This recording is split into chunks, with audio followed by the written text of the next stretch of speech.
Bueno, como dijo Fais Sigolio, espero no ser tan profundo como algo. Voy a moverme quizás en algunas cuestiones más superficiales. La verdad es que el texto lo escribí antes del 4 de septiembre. Entonces, y después no lo volví a mirar. Entonces cualquier viso de optimismo que lean el texto, óbvienlo, porque, bueno, entramos de nuevo en una mirada del mundo un poco más biopolítica, ¿no? que viene justamente muy bien al texto de Curapel, que era lo que habíamos hecho durante muchísimo tiempo, durante los años 90, los 2000, los 2010, pero cuando llegó la revuelta, de repente pensamos que éramos mayoría. Una extraña sensación de pensar que uno era mayoría, o parte de la mayoría, y resulta que no era tan así. O en realidad éramos bastante minoría.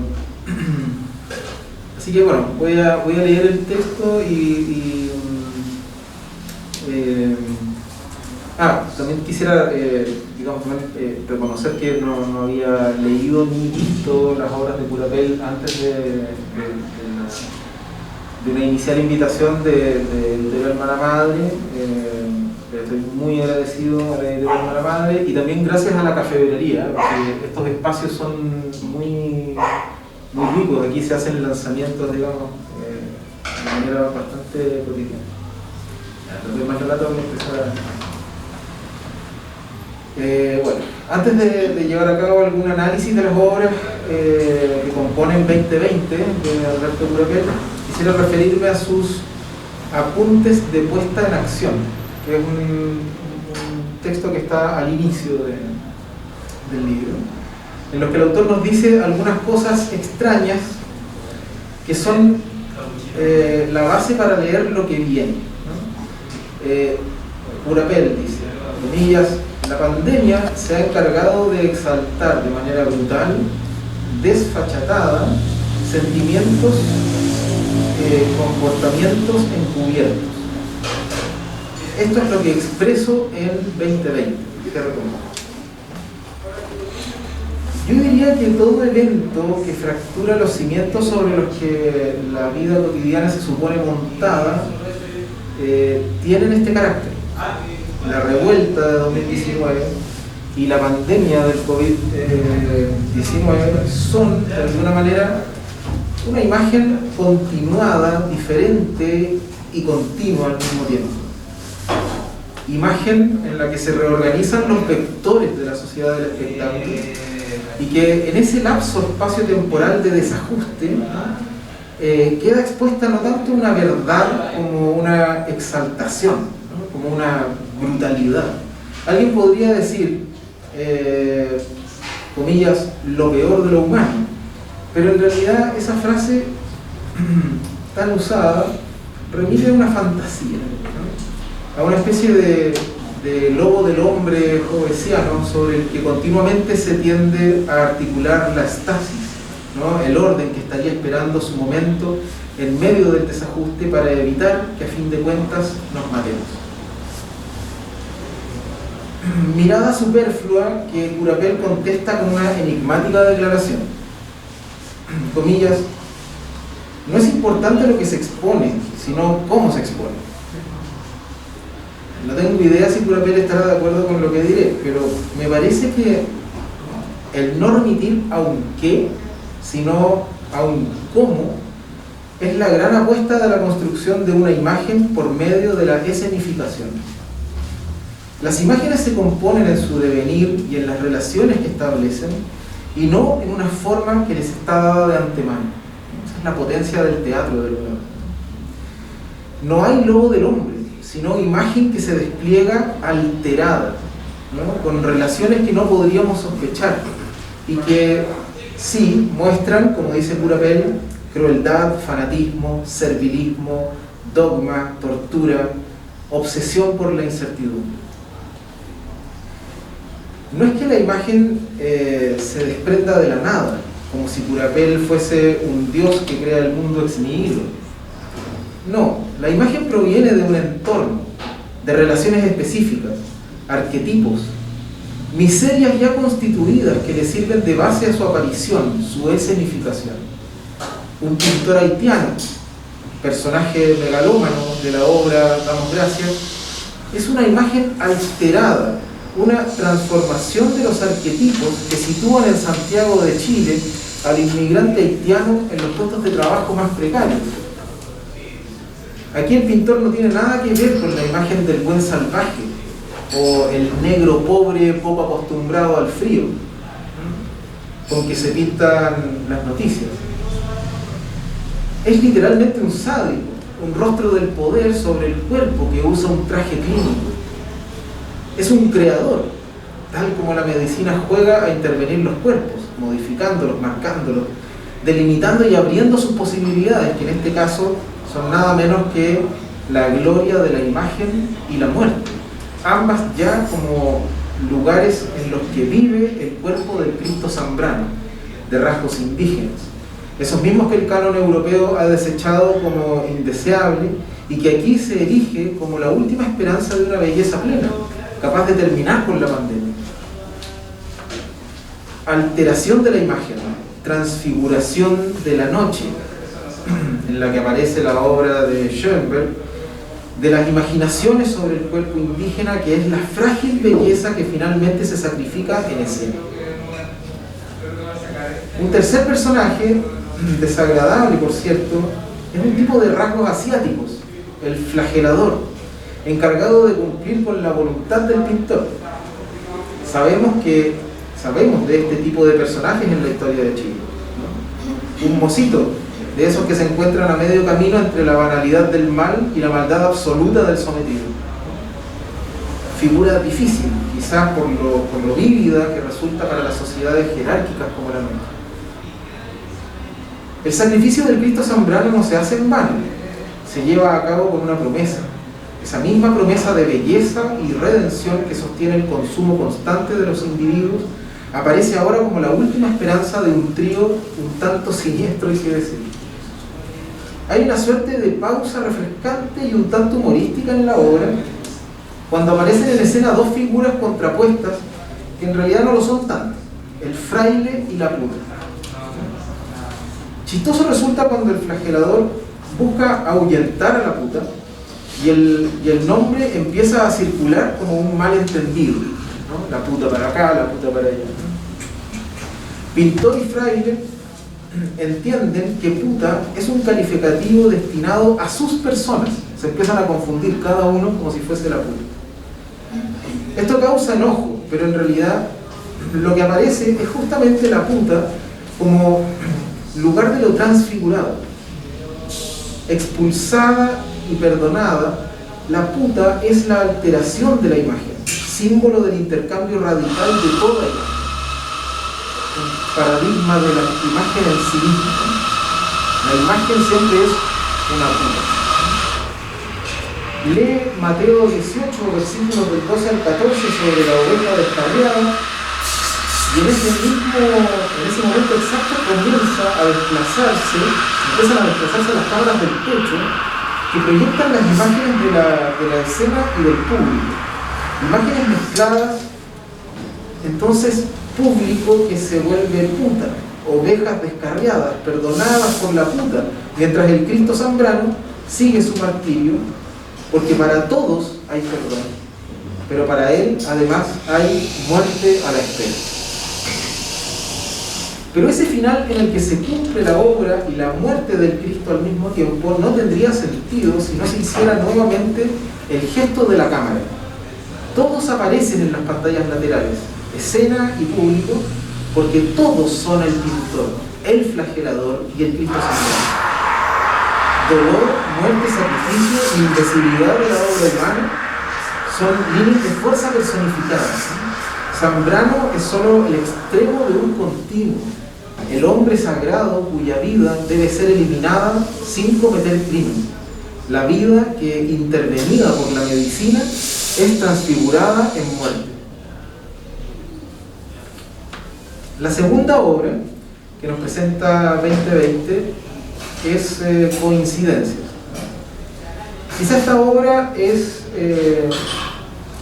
la obra más desconcertante, porque aquí han desaparecido los humanos. No hay humanos en esta obra. Esa cuestión es muy interesante. Estos son unos objetos, los humanos. Una voz en off de mujer que da instrucciones.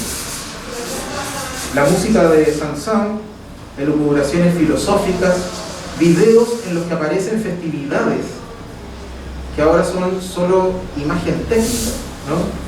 Un poema de Yeats también aparece. Evidentemente nos encontramos aquí con un escenario post-humano, no al estilo de Blade Runner, ¿no? Sino uno mucho más radical, donde las cosas creadas por humanos toman el protagonismo. Todo funciona como una especie de reverberación de lo humano, una prolongación del humano en sus cosas que acuden a encuentros todavía insospechados. Butacas, escobillones, televisores, veladores, una limpiadora de piso, se dan cita y se desplazan en el escenario, creando nuevas relaciones que reemplazan la comunicabilidad humana. De repente el discurso humano parece más consistente. Se cita un texto de Fernando de Toro que hace alusión a un proceso de muerte en la propia posibilidad comunicante, el fin de la representación moderna. Ese proceso que, leyendo a Baudrillard, culmina con la hiperrealidad. No hay más referencia entre las palabras y las cosas.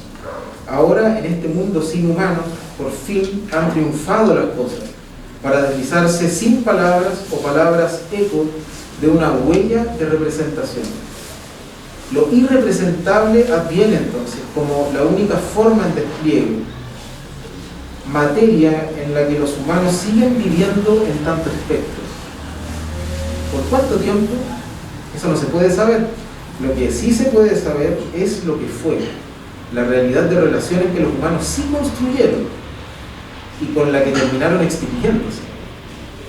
Hay una cita de Ovidio que remite a esta historia, que, como entenderán, deja también de ser historia cuando ya no puede ser contada.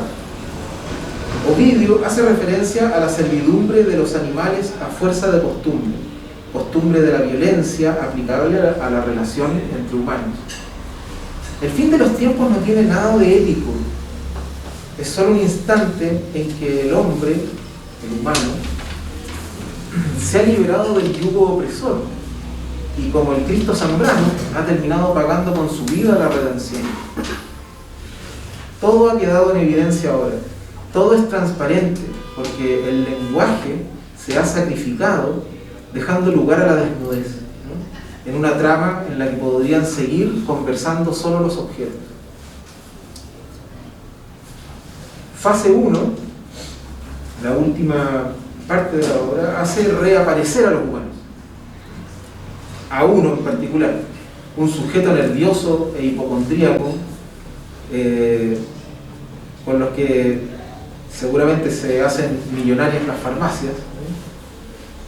Pero sobre todo como paradigma de una sociedad enferma, ¿no? Es un tipo solo que en su soledad encuentra autorrespuestas que refuerzan sus convicciones. Es su propio algoritmo de Twitter, fuera del cual no requiere nada más, ¿no? Él mismo se ha vuelto el algoritmo de su red social. Pero tiene una tarea: construir su propia fortaleza que lo aísle del peligro que es el virus, que son los otros, ya vistos como maleantes. Hay aquí un sujeto neoliberal, no del tipo fascista como los seguidores de Trump o Castro, sino de esos que en su celda de la prisión panóptica comienzan a sentir cómo el poder atraviesa sus cuerpos, a ver la necesidad de denunciar a sus vecinos, de protegerse de ellos de una manera extrema. Es un letrado, ¿no? Es un tipo culto, conoce a Benjamin, ¿no? Y lo cita para asegurar con Goethe una relación entre atención y costumbre, fórmula con la que guía su día a día. Está en juego aquí la creación de una forma de vida, ¿no? Una forma de vida en la que no hay compañeros de convento o profetas que seguir, ni un pueblo con el que ir juntos a rebelarse. No hay sumisión al Estado, sino la absorción completa de un miedo. Es la forma de vida del miedo frente a un enemigo invisible. De alguna manera es una figura moderna, ¿no? O una suerte de radicalidad de lo moderno que se fundamenta en lo individual, en una suerte de confianza absoluta en la medicina y en un fuerte sentido de la seguridad. Tal vez es el momento exactamente anterior al de coincidencias, ¿no? Es decir, la obra donde solo hay objetos. Tal vez esta obra podría ir entre medio, está bien que no vaya, pero podría ir entre medio porque este hombre podría ser una especie de último hombre. Tal vez Curapel nos muestra al último hombre, ese que nunca pudo hacer otra cosa que morir en soledad. Tal vez anticipado solo por él mismo, proyectado en un telón de cine, 10 años más joven